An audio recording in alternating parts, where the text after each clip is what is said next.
चाहे जितना दुख पड़े प्यारे, किसी से मत कहो, किसी से मत, चुपचाप मौन होकर सह जाओ। तुम्हारा स्वामी विधान करके तुम्हें दुख भेजा है तो बहुत बड़ा उसमें कोई सुख है। वो मंगल भवन है, तुम्हारा मंगल होने नहीं दे सकता। दिखाई दे सकता है कि अब अमंगल हो गया हमारा, अमुक अमुक अमुक, कुछ नहीं। धैर्य पूर्वक अपने मार्ग में सीधे चलते रहो।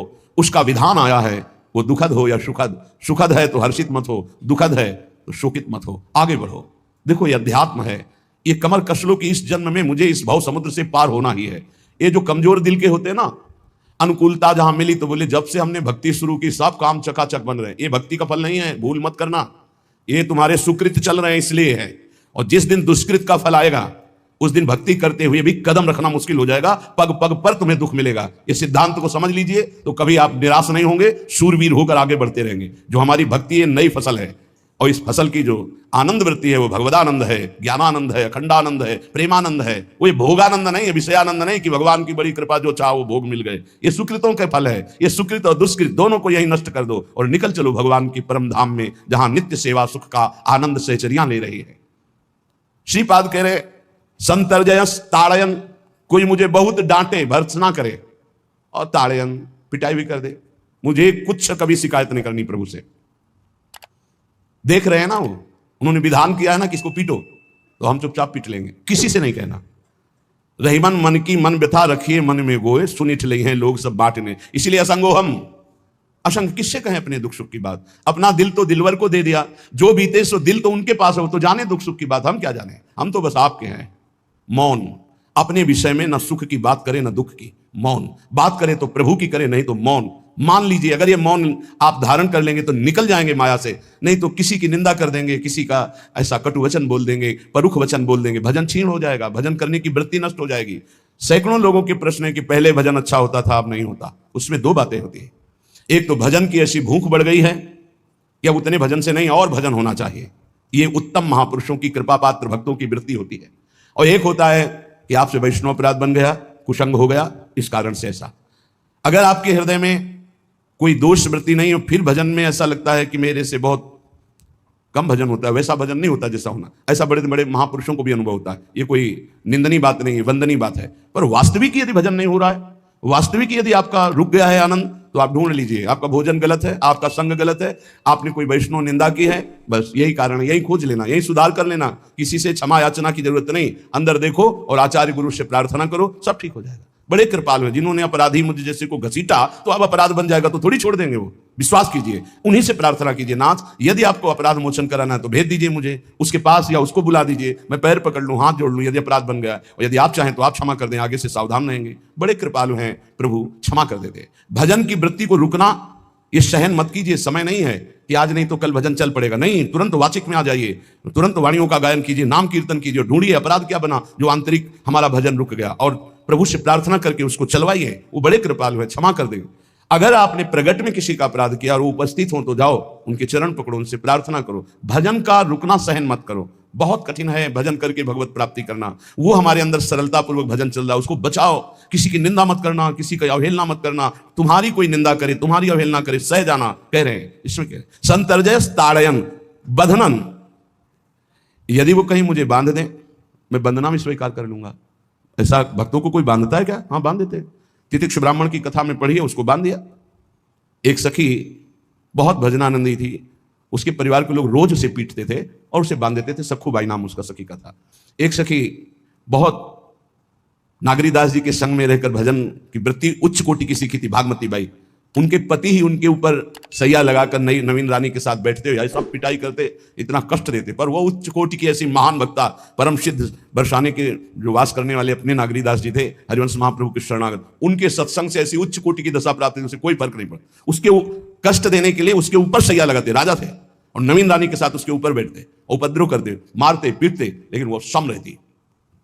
संतर्जय ताड़यन बधनन, शांत, वो देख रहा है, बस तुमको यही सोचना, वो देख रहा है, मेरा स्वामी देख रहा है। वो देखते हुए मौन है ना, वो चाह रहा है ना, तो तेरा किया मीठा लगे, बस बात समझ लो। इतना तो बहुत बड़ी वस्तु प्राप्त होगी, बहुत बड़ी। एक मिट्टी जब कुम्हार को अर्पित हो जाती है तो पीट पीट कर एक छोटा राई भर भी दाना नहीं रहने देता, क्योंकि राई भर भी अगर दाना रहा वहीं से मटकी फूट जाएगी, राई भर भी अहंकार रहा वहीं से भक्ति रस निकल जाएगा। पीट पीट के उसको एकदम बराबर, फिर भी चैन नहीं, जल डाल के रौंदा, फिर भी चैन नहीं, हाथों से मल कर अपने अनुसार बनाया, फिर चाक पे चढ़ाया, जो चाहा आकार दिया, सूर्य के ताप में तपाया, फिर उसको दहकते हुए आवे के बीच में रख के पकाया, फिर उसमें रस रखने लायक क्षमता आ गई उस मिट्टी में। ऐसे ही हम जब संत महापुरुषों को, श्री भगवान को समर्पित होते हैं तो ये सब होगा। रस रखने लायक हृदय तभी होता है जब आवे में तपता है, इसलिए तैयार रहो। तभी नागरीदास जी ने कहा, बड़ो ही कठिन है भजन ढिक डरिबो। एक सूरवीर योद्धा की तरह जैसे उसके अंग घाव से युक्त होते हैं, वो कदम पीछे नहीं आगे ही बढ़ाता है, ऐसे भजनानंदी चाहिए। चाहे मुझे चोर कहा जाए, पतित कहा जाए, गाली दिया जाए, मुझे मारा जाए, बांध लिया जाए, तो भी मैं भगवान पर दोषारोपण नहीं करूंगा। मैं यही निश्चय करूंगा, प्रभु मेरे देख रहे हैं, जोई जोई प्यारो करे सोई मोहि भावे, उनका विधान परम मंगलमय है। अंतः क्लेश मतीव दुस्सह तरम प्राप्नोति नाना विधि। मुझे अंदर से भी बहुत पीड़ा दी जाए, काम पीड़ा, क्रोध पीड़ा, लोग बाहर से तो ये दिया जाए और अंदर से भी ये दिया जाए, तो भी हे प्रिया जो आपसे नहीं कहूंगा। प्रेम में कभी शिकवा शिकायत नहीं होती, ना इष्ट से और अपने प्रीतम के विधान से दिए हुए कष्ट को हम दूसरे से कह दें। धिक्कार है हमारी प्रीति को, प्रीतम सहावे और मैं दूसरे से शिकायत करूं? नहीं, हर विधान आपका सहू। ये प्रेम है मस्ती का, ये लज्जू पंजू ऐसे काम नहीं है इनके। ये तो देखते हैं पैर धर के अगर गर्म लगा तो हटा लेंगे, मत रखना, गर्म ही गर्म है। और छाती मजबूत करके कि आग पे चलूंगा, तो पैर रखोगे तो चंदन हो जाएगा आग में भी। पूरे जीवन की बात कह रहा हूं, पूरे जीवन की। सोचो उस समय जब 13 वर्ष की अवस्था है और घर से निकले थे, कोई साथी नहीं है, कोई समझाने वाला नहीं, और आज इतना जीवन हो गया, इसी यार के सहारे हुआ है। इसी यार, ना 1 रुपया कभी था, न रहा है और न रहेगा। प्रेमानंद का 1 रुपया नहीं है, प्रेमानंद की एक वस्तु नहीं, ना रहा ना रहेगा। हाँ, प्रेमानंद की सब वस्तुएं हैं, ना होते हुए भी पूरा विश्व मेरा। क्यों? प्रेमानंद भगवान का है, भगवदानंद को प्रेमानंद कहते, वही संपत्ति। जीवन भर एक ही साथी रहा है, और हे नाथ ऐसी कृपा करना अब दूसरा साथी बने ना। अब आओ तो मृत्यु रूप में ही आओ, और किसी रूप में मत आना। साथी हो तो आपका साथ हो, सर्वहरण करने वालों में मैं मृत्यु हूं, बस उस रूप का इंतजार है। आओ उस रूप में और समेट लो अपनी लीला। बस कभी किसी से शिकायत, कभी किसी ने कैसे हो, आनंद है। नहीं सुना है किडनी खराब है तो सुना ही होगा, कोई दुख नहीं, कोई दुख नहीं। वर्तमान दुख वर्तमान के आनंद से बहुत छोटा है। क्या दुख है? स्वामी के द्वारा दिया हो। यह आप हमारी प्रार्थना मान लीजिए, इस मार्ग में चलने पर जो दुख मिले कभी किसी से कहना नहीं, नहीं तो प्रीति में कलंक लग जाएगा, वो तुम्हें प्रभु से हटा देगा। नहीं, रहीमन मन की मन व्यथा रखी मन में गोए, सुनिच लई है लोग सब बाट न ली है। ये भगवत मार्ग शूरवीरों का मार्ग है। कभी अपनी अंतर व्यथा को किसी से मत कहो। जीवन में अगर कोई हमें कष्ट दे रहा है तो हमारा कर्म है, ना कि कोई व्यक्ति। ये बिल्कुल सिद्धांत तक चर्चा समझ लो। वही व्यक्ति जो मुझे द्वेष करता, वही व्यक्ति जो मुझे कष्ट और दंड देता, वही व्यक्ति प्रणाम करके छाती से लगाकर आंसुओं की धारा से अभिषिक्त किया, तो वो व्यक्ति था या कर्म? जब कर्म भोग हो गया तो वही हृदय से लगा के अश्रुधारा से क्षमा कीजिए, बहुत ऐसा ऐसा। नहीं, आप तो बड़ी कृपा की। व्यक्ति कभी कष्ट नहीं देता, मेरा कर्म उसके ऊपर सवार होकर मुझे दंड देता है। इसलिए मैं किससे कहूं? अपनी जबान से दांत कट जाए तो किससे कहूं? ये जो दांत, इससे जबान हमारी पीड़ा को किससे कहूं? अब अपने हाथ से चोट लग जाए किसको कहूं? ऐसे सब आत्मस्वरूप हैं, हमारा कर्म ही उनके ऊपर सवार होकर हमें दंड दे रहा है। इसलिए भाई, श्रीपाद का सिद्धांत जो कह रहे कि अगर भगवत प्रेम प्राप्त करना है तो मुंह बंद। 22 बाजार में कोड़े मारे गए, एक बार भी श्री कृष्ण से नहीं कहा। पूज्य भाई जी महाराज का जीवन कष्ट में है, कभी श्री कृष्ण से नहीं। बाबा नहीं सह पाए, बाबा ने श्री कृष्ण से कहा, श्री कृष्ण चंद्रजू से, ये क्या है, इतना कष्ट क्यों दे रहे हो उनके शरीर को? तो मुस्कुरा दिए, बोले मैं नहीं दे रहा हूं, ये तुम्हारे कर्म का फल भाई जी भोग रहे हैं। ऐसा? बोले हाँ। सीधे अस्पताल गए, भाई जी से कहा ये आप हमारा प्रारब्ध क्यों भोग रहे हैं? तो कहा आज ये कौन सा खेल रच रहे हो बाबा, क्या बात कर रहे हो? जीव का अपना कर्म भोगना होता है, किसी और का निजीकृत कर्म भोग? तो उनका आप हमको बहका नहीं सकते, हमें परम तत्व से पता चला है कि आप हमारे कर्म। तो हंस दिए भाई जी और बोले देखो हमें कोई फर्क नहीं पड़ता, आपको फर्क पड़ जाता। आप चढ़ो, जिस साधना की चढ़ाई पर चढ़ रहे हो चढ़ो, मंगल में श्री कृष्ण तुम्हारी यात्रा को पूर्ण करें। हम तो अस्पताल में पड़े पड़े प्रिया प्रीतम के साथ खेल रहे हैं, कोई फर्क नहीं पड़ रहा। ये बड़े महापुरुषों ने अपने कष्ट की तो बात जाने दो, दूसरों के कष्टों को लेकर भोगाए। हम जरा सा कष्ट आ जाए तो बोले हमारी अंदर श्रद्धा थी अब खत्म हो रही क्योंकि कष्ट आने लगा। उसमें भगवान का क्या दोष है? वो तो बड़े कृपालु हैं कि ऐसे पापात्मा होने पर भी मुझे महात्माओं का संग दिया, धाम का वास दे रहे हैं, नाम जपवा रहे हैं। अब हमारे पूर्व प्रारब्ध हमें कष्ट दे रहे हैं, इस समय भी वो हमें दुलार कर रहे हैं। जीव समझता नहीं, केवल दोषारोपण भगवान और भगवत मार्ग पर कर देता है। इसलिए उपासक को अंतः क्लेशमति व दुस्सहतरम, ये जो आप काम क्रोध से जल रहे हो ना, ये तपस्या है, इसका बहुत बड़ा लाभ मिलेगा। और अगर भोग रहे हो ना, गिर रहे हो, पतित हो रहे हो, तो वो सुख नहीं, वो शांति नहीं, वो विश्राम नहीं है। एक बात ध्यान रखना, इस शब्द को याद रखना। ऐसे रहने पर भी हमारे द्वारा जो भी, वो हमारे स्वामी ऐसे लेते हैं। जन अवगुण प्रभु मान न काऊ, दीन बंधु अति मृदुल स्वभाव। कल शाम के पूज्य परमहंस राम मंगल दास जी की वाणी का चिंतन हो रहा था, उसमें कह रहे हैं कि जो 30 मिनट भगवान नाम कीर्तन कर लेता, मेरी बात पर विश्वास रखना हो, उसको भगवत प्राप्ति होगी। 24 घंटे में 30 मिनट नाम कीर्तन कर लेता है और अन्य समय विस्मरण रखता है, तो 30 मिनट का नाम कीर्तन उसे भगवत प्राप्ति करा देगा। तुम्हें जो पाठ प्रिय हो, 30 मिनट पाठ कर लोगे, भगवत प्राप्ति हो जाए, कर लो। और बहुत पहुंचे हुए महापुरुष जिनके चरणों में अपार श्रद्धा है, आप लोग तो रात दिन लगे, आपको भगवत प्राप्ति नहीं होगी। चूक हो जाएगी तो जन अवगुण प्रभु मान न काऊ, दीन बंधु अति मृदुल स्वभाव। अग्नि की ज्वाला के समीप रुई का पहाड़ कितनी देर टिकेगा? कितनी देर टिकेगा? उसके ताप में झुलस जाएगा। ये अग्नि की ज्वाला है भगवान नाम कीर्तन, भगवत यश गुणगान। तो जैसे किसी को लगे कि वो नाम जब भी करता है वो रुचि पूर्वक पाप करता है, असंभव।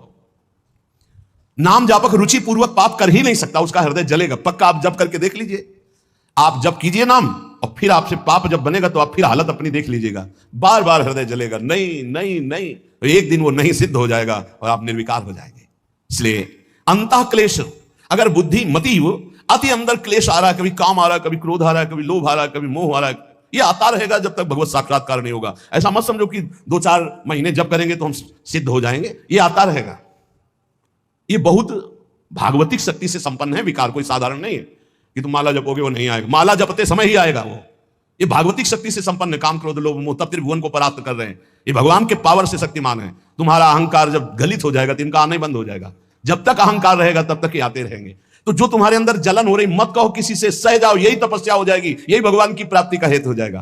प्रभु के लिए थोड़ा कष्ट सहकर आप आगे बढ़कर देखिए वो कितना आपको प्यार देते हैं। यही कष्ट सहना है, आंतरिक विकारों को सहना, बाहरी प्रहारों को सहना, कभी किसी से ना कहना, ये भक्तों का स्वभाव। मौन, इसीलिए वाणी से मौन, कुछ ना बोलना। हमने एक संत भगवान को देखा, 22-23 वर्ष पहले वृंदावन में, कच्चा मार्ग था, एक बोरा रखते थे, ऐसे पागलों जैसा भेष था। तो जब रात्रि के 11 बजे वापस यमुना किनारे से प्रसाद पाके यमुना किनारे गए, यमुना किनारे से जब लौटते थे तो उनको देखते थे अकेले वो बैठे रहते थे। उनकी मुद्रा देख के लगता था भगवदानंद में डूबे हुए। नजदीक बैठे, बोरा उठाया, चल दिया। अमित पीछा छोड़ने वाले थे नहीं पीछे, तो उनका क्या बात है, क्यों पीछे हो? अब संत वेश हमारा भी तो मर्यादा से ही बोलेंगे, वो कुछ नहीं, केवल जानना चाहते हैं आपको। तो कालीदर की इधर एक तमाल का पेड़, जो श्वेत रंग का एक वृक्ष है, उसका मुझे नाम नहीं याद आ रहा, गुलर जैसा, और वो तमाल में लिपटा हुआ अब भी है। दाहिनी तरफ है ये जो खाली जगह पड़ी ऊंची, जो अपने दाहिनी तरफ बर्फ फैक्ट्री के आगे जाते हैं, उसी के नीचे बैठ गए। तो हमने पूछा आपकी स्थिति देखकर मुझे लगता है आप हर समय भगवदानंद में डूबे रहते हैं। बोले जब लगता है तो प्रश्न क्यों करते हो? हम कहा आपकी वेशभूषा देखकर। तो बोले जगत से बचने के लिए ये वेशभूषा है। एक बोरा ऐसे, जैसे कोई बीनने वाले होते हैं, कबाड़ बीनने वाले, ऐसे बोरा ऐसे रखे थे, गमछा लगाए हुए थे, पूरा शरीर खुला, कोई साधु का वेश नहीं, कोई चिन्ह नहीं, और उनकी स्थिति भगवदानंद में थी।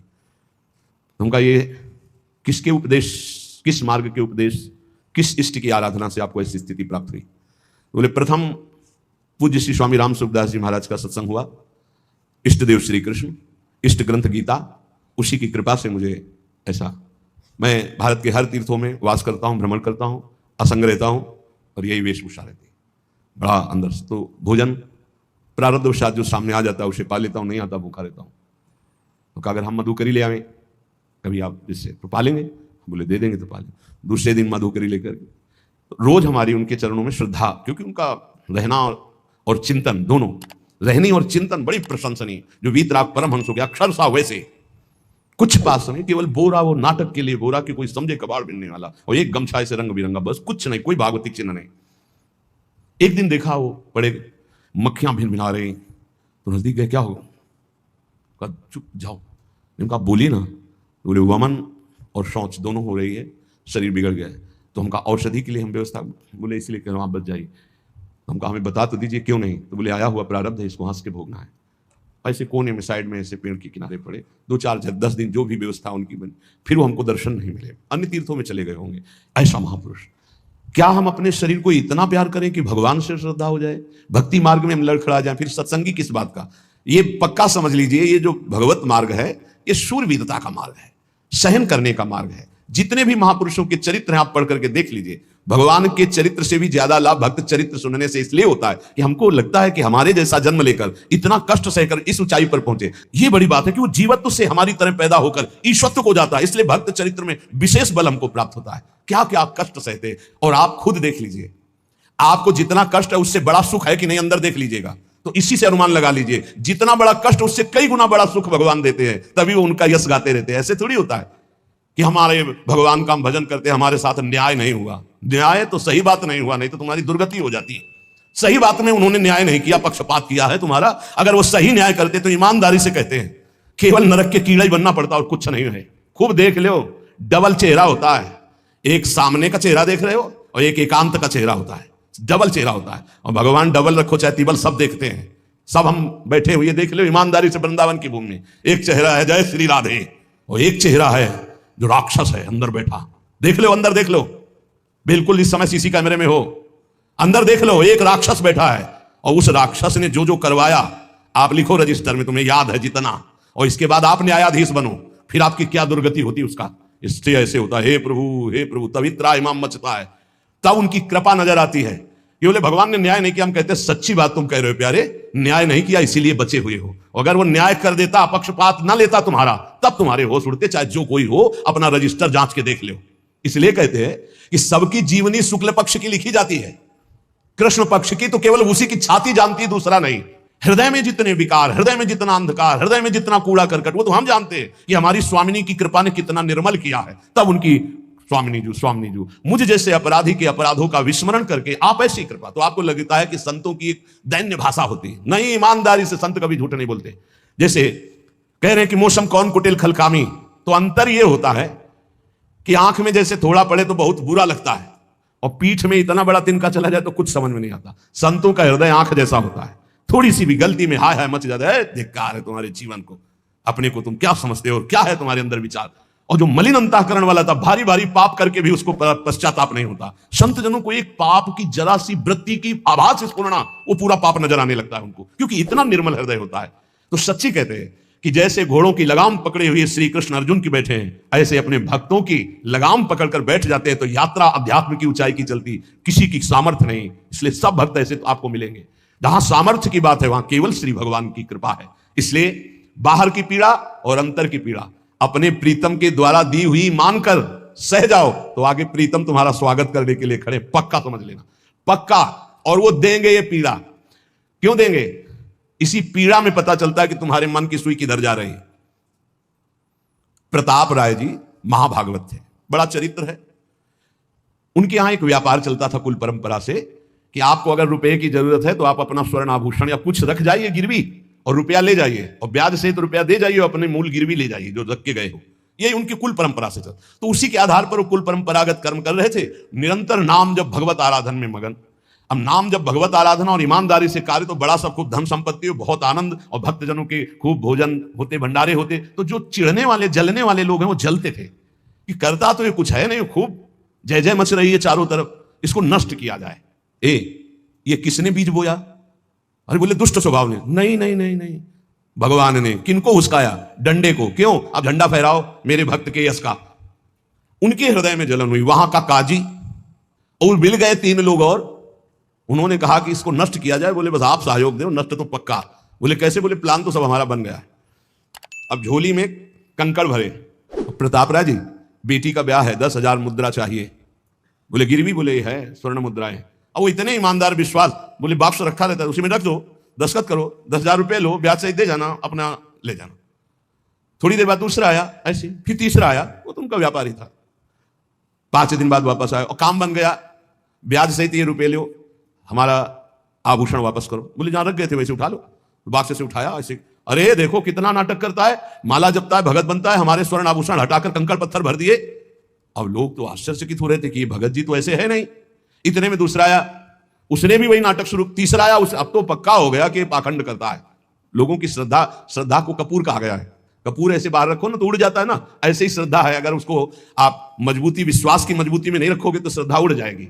अब तो सब कहने लगे कि प्रताप राय तो बहुत ही पाखंडी निकला, अब हाहाकार मच गया। इसके बाद काजी, वो तो सब मिले हुए थे, काजी ने बादशाह के सामने बात पेश की। काजी के इशारे से बादशाह ने हुक्म दिया इनको बंदी बना लिया जाए, सारी संपत्ति जब्त कर ली जाए। अब राज सैनिक बंदी बना लिए प्रताप राय जी को, सारी संपत्ति जब्त होने लगी तो उन्होंने अपनी पत्नी से इशारे से कहा ठाकुर जी लो भाग जाओ अपने मायके, ठाकुर जी को बचाओ। ऐसी स्थिति में याद क्या है, ठाकुर जी को बचाओ, उनका भोग राग चलता रहेगा, हम तो जेल में कष्ट भोग लेंगे। ऐसा ही हुआ, वो पीछे की खिड़की से अपने ठाकुर जी को लेके सब तहस नहस हो गया। मलेक्ष सेना साहब नष्ट भ्रष्ट कर दिया, बंदी बनाया, उनको ले गए जेल में डाल दिया। कुछ लोगों ने कहा कि महाराज अभी ठाकुर जी अष्ट धातु के हैं, बहुत महंगे हैं, उनकी पत्नी इसीलिए लेके भाग गई है। मायके से पत्नी को भी बंदी बनाया, ठाकुर जी को भी संपत्ति के रूप में जब्त किया, और जहां संपत्ति थी वहां गोदाम में ठाकुर जी को ऐसे जैसे संपत्ति डाल दी वैसे डाल दी। जब पत्नी नजदीक हथकड़ी बेड़ियों के सहित और वो तब एकांत जब हुए तो उनका प्रभु आज तक मैंने कभी आपसे मांगा नहीं और कोई शिकायत नहीं की, बस एक कष्ट है इस समय कि आपको गोदाम में डाल दिया गया है, हम प्राणों से अधिक आपको प्यार करते हैं और आपको भोग नहीं लगेगा, आपकी सेवा नहीं होगी, ये हम बर्दाश्त नहीं करेंगे। प्रभु कुछ उपाय करो जिससे आपकी सेवा, अगर हमें ये पता भी चल जाएगा कि आपको भोग लग रहा है तो आजीवन हम पति पत्नी को जेल में रखो, मुझे कोई कष्ट नहीं। प्रभु ये सब कुछ हुआ, मुझे कोई कष्ट नहीं, आपको भोग नहीं लगेगा, इस बात से मैं जीवित नहीं रह पाऊंगा। भगवान देर थोड़ी लगी युगल सरकार गलवैया दिए हुए, इस स्थिति में भी तुम्हें मेरी चिंता है, तुम्हें अपने अपमान की, अपनी संपत्ति जब्त की, अपने जेल के दुख की कोई चिंता नहीं, मेरी चिंता है। वही साक्षात्कार हुआ। अब तत्काल, अब वो तो चाबी बदलने वाले हैं ना, ज्ञानी मूढ़ न कोय जस जय का रघुपत करे तस ताही क्षण होए, बोले भी हसी महेश तब ज्ञानी मूढ़ न कोय। उस वहां का जमींदार जो था उसने कहा ऐसा हो ही नहीं सकता, यह सब गलत है, पाखंड रचा गया है प्रताप राय जी के प्रति। बादशाह के सामने विरोध प्रकट कर दिया, नहीं सही जानकारी जांच हो। बादशाह ने उन तीनों को बुलाया और कहा फांसी पे चढ़ा देंगे यदि सही नहीं बोलोगे। सही सही बोल दिया कि उसमें हम सोना तो रखा ही नहीं था, कंकड़ रखे थे।